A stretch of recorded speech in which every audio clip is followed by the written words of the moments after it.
দাওয়াত দিয়েছেন তাফসিরুল কোরআন মাহফিল, তাফসির কোরআনের তাফসির করার জন্য। গান কেন? গান কেন?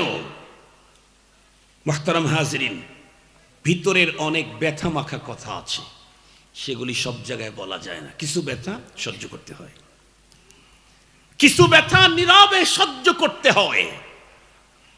আজকে অনেক দিনই মজলিসগুলি দ্বীনের সিস্টেম থেকে অনেক দূরে চলে গেছে। আয়োজকদের ঝামেলা, যারা আলোচনা করতে আসে তাদেরও ঝামেলা। এ কারণে আলোচনা তো অনেক হয়, কিন্তু চরিত্রের তো পরিবর্তন হয় না। সাহাবায়ে কেরাম তো নবীজির কেউ কেউ বয়ান শুনেছেন মাত্র 2 মাস, স্বর্ণ মানব হয়ে গেছেন। কেউ 2 বছর স্বর্ণ মানব হয়ে গেছেন। আমরা তো 40 বছর হয় ওয়াজ শুনি, এখানেই তো 12 বছর হয় ওয়াজ শুনি। ওই পারের দাদা বাবুদের দাপট অনেক বেশি। কেন? কারণ আমার তো পাওয়ারফুলদের সাথে সম্পর্ক ছিল না। এই লোকটার এদেশের এনআইডি নাই, পাসপোর্ট নাই, এমনকি এদেশেরই লোক না, ভিন দেশের হলে কি হবে, কিন্তু পাওয়ারফুলের সাথে সম্পর্ক রাখার কারণে তারও পাওয়ার বেড়ে গেছে। কি বোঝা গেল? সম্পর্কের কারণে মানুষের দামও কমে এবং বাড়ে।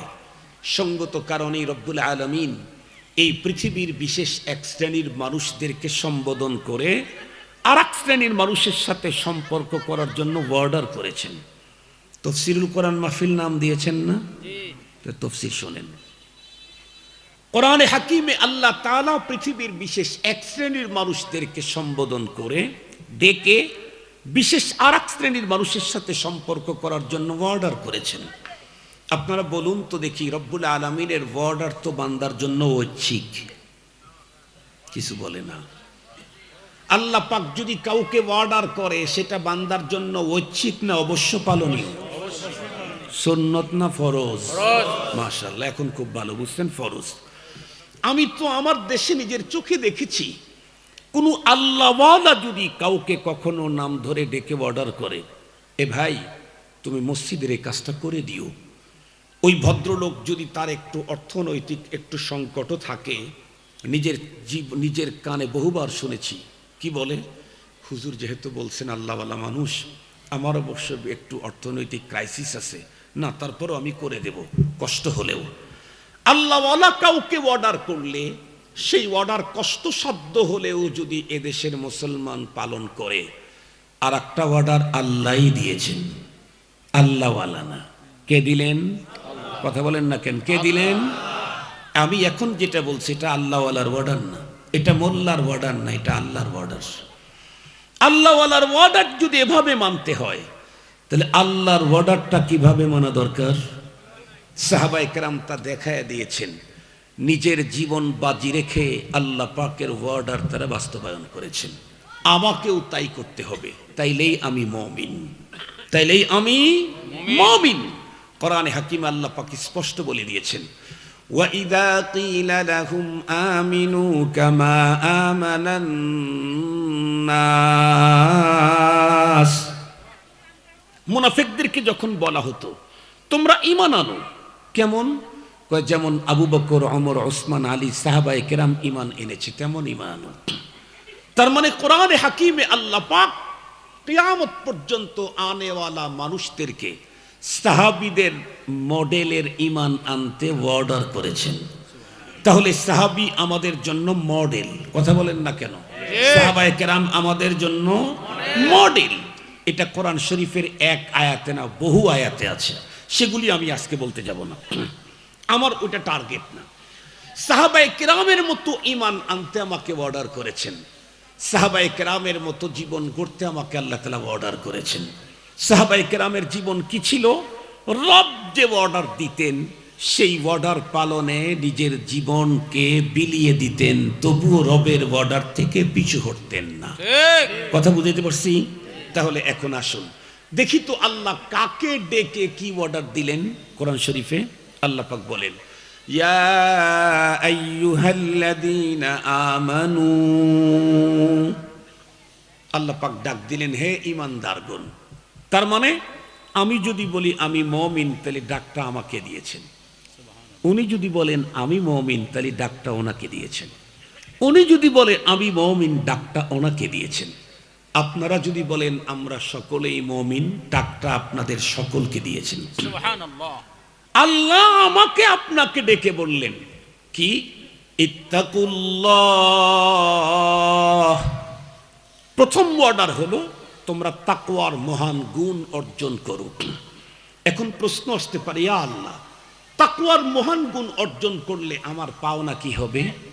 আল্লাহ পাক বলেন, ইন আউলিয়াউহু ইল্লাল মুত্তাকুন। এই আয়াতের আমি বুঝাবার জন্য আমার মতো করে সরল তর্জমা করে দিই। আমরা প্রত্যেকে আল্লাহর বান্দা, কিন্তু যেই বান্দা তাকওয়ার মহান গুণ অর্জন করবে, সে বান্দা থেকে আল্লাহর বন্ধুতে উত্তীর্ণ হয়ে যাবে। সুবহানাল্লাহ। আমরা কি এখন আল্লাহর বান্দা, কিন্তু তাকওয়ার গুণ অর্জন হলে তখন কি হয়ে যাব? বন্ধু। আল্লাহর বন্ধু হয়ে যাব। তাহলে বলুন তো দেখি, বান্দার দাম বেশি না বন্ধুর দাম বেশি?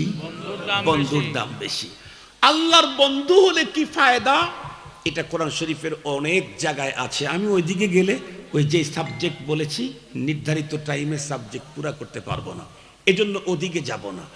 এখন প্রশ্ন, ইয়া আল্লাহ, আপনি তো আমাকে মুত্তাকি হওয়ার জন্য অর্ডার করলেন, তাকওয়ার গুণ অর্জন করার জন্য বললেন, কারণ এই এক গুণের কারণে আমি আপনার বান্দা থেকে আপনার বন্ধু হয়ে যেতে পারবো। তাহলে এই সম্পদ তো আমার চাই, এই সম্পদ তো আমার চাই, এটা আমার প্রথম চয়েস। আমি মুত্তাকি হতে চাই। কেন? আমি আপনার বন্ধুর কাতারে শামিল থাকতে চাই। এখন প্রশ্ন হলো, ইয়া আল্লাহ, আপনার বন্ধুর কাতারে শামিল থাকার জন্য যে তাকওয়া নামক মহান গুণ অর্জন করতে হবে, এটা কোথায় পাবো? কার কাছে যাব? কোন দেশে, কোন মার্কেটে, কোন ফ্যাক্টরিতে, কার কাছে? আল্লাহ পাক রব্বুল আলামিন কোরআনে হাকিমের তেলাওয়াতকৃত আয়াতে কারিমার শেষের অংশে বলে দিলেন, ওয়াকুনু মা'আস সাদিকিন। আল্লাহ পাক বলেন, এক শ্রেণীর মানুষের সাথে সম্পর্ক করো, তাহলে তোমার তাকওয়ার গুণ অর্জন হবে, আর সম্পর্কের কারণে তোমার দামটা বেড়ে যাবে। সুবহানাল্লাহ। এক শ্রেণীর মানুষ আল্লাহ অর্ডার করছেন ওই শ্রেণীর মানুষের সাথে সম্পর্ক করার জন্য। সেটা কে? সাদিকিন। সাদিকিনের সরল তর্জমা হলো সত্যবাদী। তার মানে যার কথার সাথে কাজের মিল আছে সেই তো সত্যবাদী। কিন্তু কোন কথার সাথে কোন কাজের মিল থাকলে সেই সত্যবাদীর কথা আল্লাহ এখানে বলেছেন। আপনি দর্জির ওখানে একটা জামা বানাইতে দিয়ে আসলেন, বললেন যে এই ফেব্রুয়ারি মাসের 7 তারিখে আমার ডেলিভারি দিবা। ও বললো যে ঠিক আছে ভাইজান, আমি আপনাকে 7 তারিখে ডেলিভারি দিব। পরে 7 তারিখে আপনাকে জামাটা ডেলিভারি দিল। ওর তো কথার সাথে কাজের মিল আছে, ওর সাথেই সম্পর্ক করতে বলছেন আল্লাহ? না। মাশাআল্লাহ, বুঝে ফেলছেন না?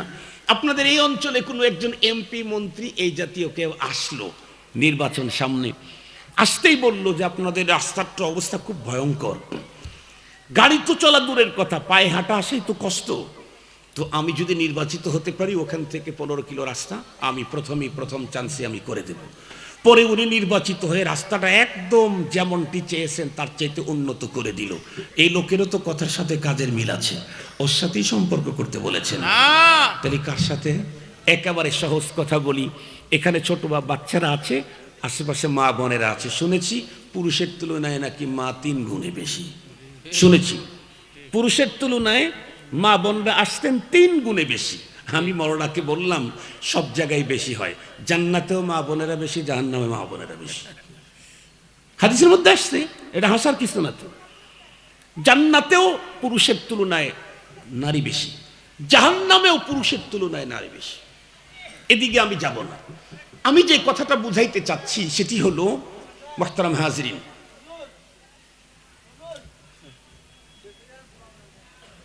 কি বলে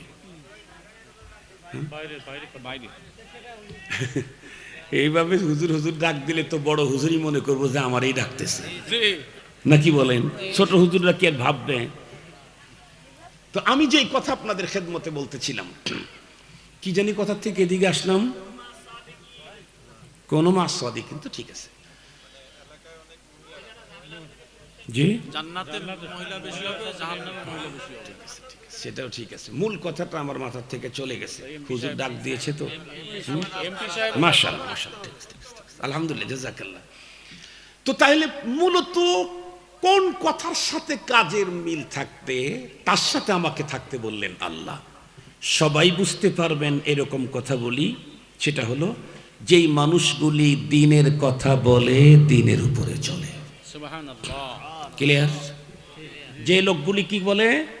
দিনের কথা বলে। কথা বলেন না কেন?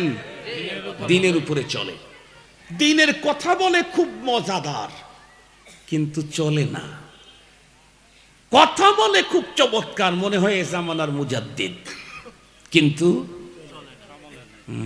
সুফিয়ারা সুফিগিরি রোজে রোশন মি কুনাদ, সুফিয়ারা সুফিগিরি রোজে রোশন মি কুনাদ, দর্শবে তারিকে সুফি কারে দে গরমি কুনাদ। আপনার সামনে যখন থাকি তখন আমি বাইজিদ বুঝতামই, যেই অন্য জায়গায় যাই তখন অন্যদের মতো। এই জাতীয় লোকের সাথে, এরকম দিনের কথা বলনেওয়ালার সাথে সম্পর্ক করার জন্য বলে নাই আল্লাহ। ঠিক। আল্লাহ তাআলা তো ওই দিনের কথা বলনেওয়ালার সাথে সম্পর্ক করতে বলেছেন যিনি দিনের কথা বলেন, দিনের উপরে চলেন, যা বলেন তা মানেন, ঠিক। যা বলেন তা মানেন, নিজে প্রথমে আমল করেন, এরপরে মানুষকে দাওয়াত দেন। এই জাতীয় লোকের সাথে আমাকে থাকতে বলা হয়েছে। তো এই জাতীয় লোকের সাথে